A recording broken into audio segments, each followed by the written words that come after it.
大和级战列舰作为人类历史上服役的最大的战列舰而闻名，在第二次世界大战中被日本帝国作为国格的象征之一。也因为这样，日本大本营始终舍不得派它上前线，以至于到大和舰上面服役的人都知道，去了就绝不可能打仗，就像是去度假一样。于是大和号也被戏称为大和饭店。不过实际上呢，海军本来就是人上人，大和舰又是超级战舰，大和饭店还真不是浪得虚名的。舰上的伙食确实是足以羡煞旁人的，上面配备了各种现代化烹饪设备和大量的高级食材。今天我们就来聊聊大和号战列舰的伙食话题。这里是雾女花散里演绎日本历史与传奇的频道，记得先点赞订阅哦。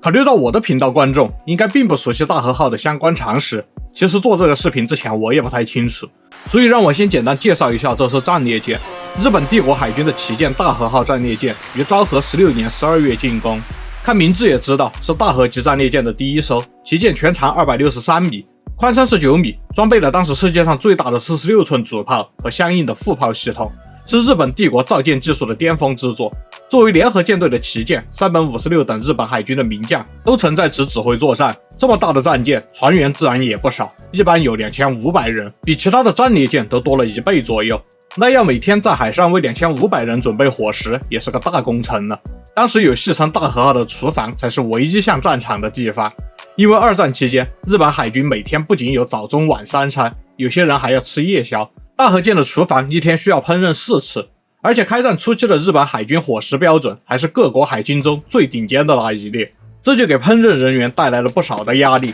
日本军舰内的厨房称为烹炊所，大和号的右舷和左舷分别都有一个厨房，其中右舷是士兵用的厨房，左舷则是士官以上级别的厨房。伙食当然也是不一样的，士兵的厨房中的厨师就是炊事兵，而士官厨师这边则是聘请了民间有经验的厨师来制作有特色的料理，也有更灵活的菜单。设备方面呢，大和舰的厨房中有2台淘米机和6台用来煮饭的蒸汽锅，每台蒸汽锅可以一次煮600盒米。这个总量呢，对于战前的日本人的饭量而言是有点少的，但是对于菜色复杂、营养均衡的海军大爷们来说就绰绰有余。另外还有2台合成调理机，这是当时日本军中使用的方便制作辅菜的设备，可以自动削皮和制作绞肉等等。最主要的料理设备呢，是5台电动万能烹饪器，可以用作煮饭、炖煮、油炸、烘烤等等各种烹饪操作。另外还有2台一次可以蒸6斗食材的蒸汽锅，2台每小时可以煮400升茶的茶汤制造机，1台可以一次煮2升粥的蒸汽粥釜，1台大型电烤箱，1台蒸汽式保温棚，1台电力保温柜，以及3台大型餐具消毒器。不愧是大和饭店吧。当然，为2500人储存几个月的食材也非常需要大型设备。大和号拥有巨大的冷藏库，可以将蔬菜、肉类和鱼类等等进行分类冷藏，并且设计了从冷藏库到厨房的升降梯。非冷藏食品则是分别储存在上中下甲板的40个储藏舱室中，标准容量下包含了2500人3个月份的大米、小麦、味噌、酱油、糖、罐头和油等等。当然，作为超级饭店，又怎么能只考虑主食呢？海军大爷们难免也有想吃甜点呀、想喝快乐水的时候。为了减少仓储，大和舰上面直接就配备了汽水制造机和冰淇淋制造机，还设计了发酵用设备。大和舰上面甚至能直接制作纳豆、豆腐、果冻、泡菜、乌冬面、甜米团、红豆汤这些东西，在上面制作出日本各地的各种传统节日对应的伙食都完全没有问题。就与其说是厨房，不如说是食品工厂呢。想想要学习如何使用这些设备的炊事兵们，想必会服役很久吧，不然再培养一个出来还挺麻烦的。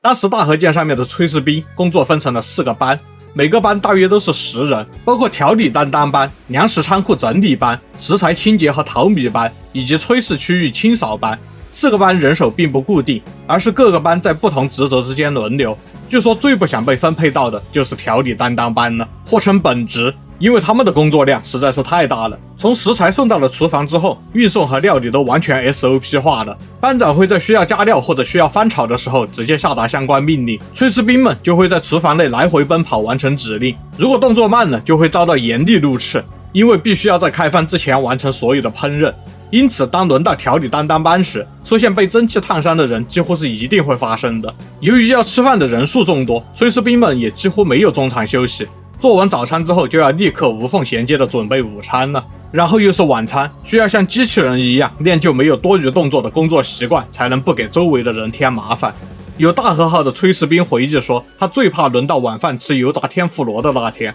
尤其是夏天的时候，在没有降温设备的船上厨房里连续炸出2500份天妇罗啊，简直就是炎热地狱。然后他也说了，轮的调理担当班也有好处，那就是可以吃到高级的伙食。船上的伙食量大体是定额发放的，但是轮到调理担当班的时候可以偷吃。到了水兵们开饭的时间，厨房也会休息一下，这个时间就可以偷吃备用的里脊肉呀、大米饭呀这些高级食材。对此呢，班长和监督员基本也会睁一只眼闭一只眼，只要别搞得海军大爷们没得吃就行了。花了一半篇幅介绍大和号战列舰的厨房了，接下来就来看看船上到底吃些啥。大和舰作为军舰，吃饭的时间是固定的，夏季早餐是6点15分开始，冬季则是7点，午餐都是11点45分开始。不上岸的日子，夏季晚餐从17点30分开始，冬季则是17点。如果是可以上岸的日子呢，晚饭时间会提前，夏季提前到16点15分，冬季则是提前到15点15分。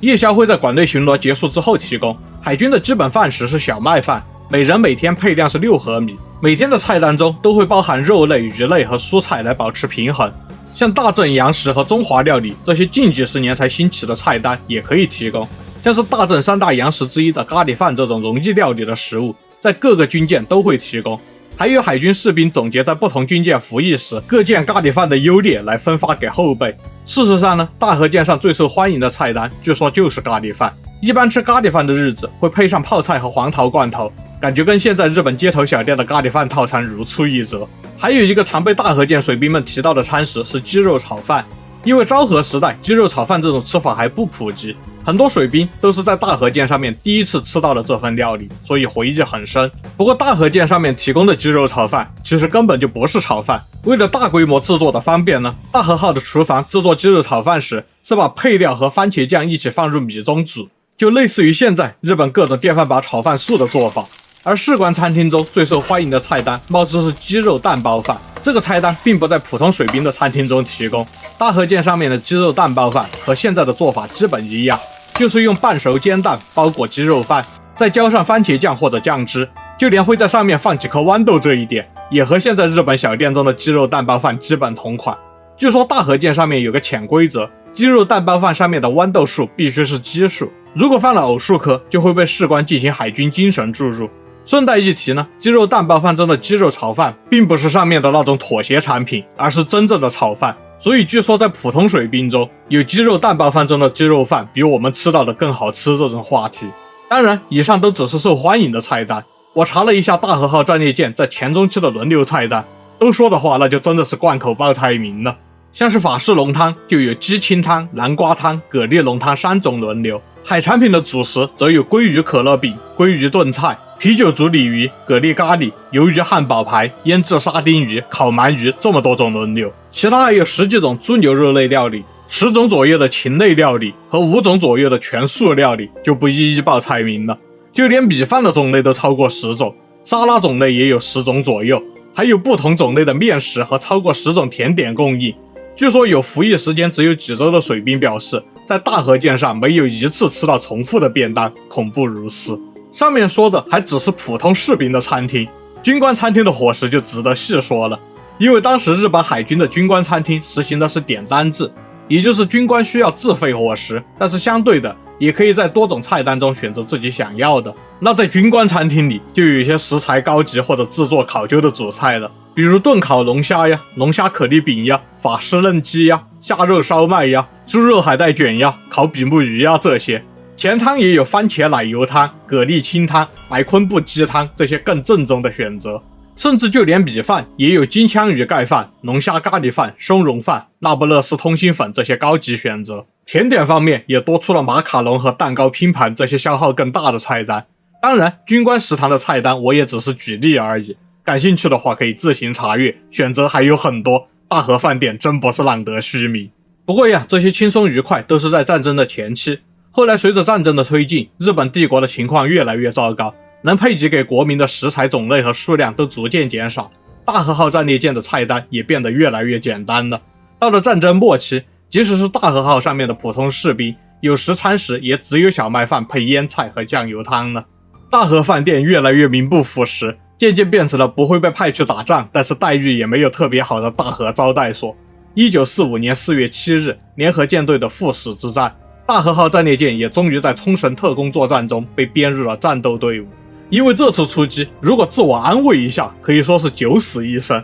但是即使是大本营也知道是十死无生，士兵们也都知道，所以最后给水兵们准备了几顿远超当时规格的伙食。4月7日中午，大和舰上面给普通士兵每人提供了3个饭团、2片腌萝卜和1片牛肉，这已经很超规格了。因为当时日本已经穷到了只有一定级别的军官才能买到牛肉罐头，而这种牛肉罐头其实是调制的牛肉风味的其他肉。这次给大和号上面的普通士兵都提供了1片牛肉，也算是日本帝国给这艘帝国海军象征所能维持的最后一点体面了。不过并不是每个人都吃得下这口断头饭的，一般认为当天有62名炊事兵耶饭团，最后实际提供了3000个左右，连定额的一半都不到。本来日本方面预估隔天才会抵达战场，这一顿饭是为了以防不测要随时准备战斗才配备了这样的快餐。本来大和号战列舰计划当晚有更讲究的最后的晚餐，他们准备了红豆饭罐头和牛肉食鱼煮罐头，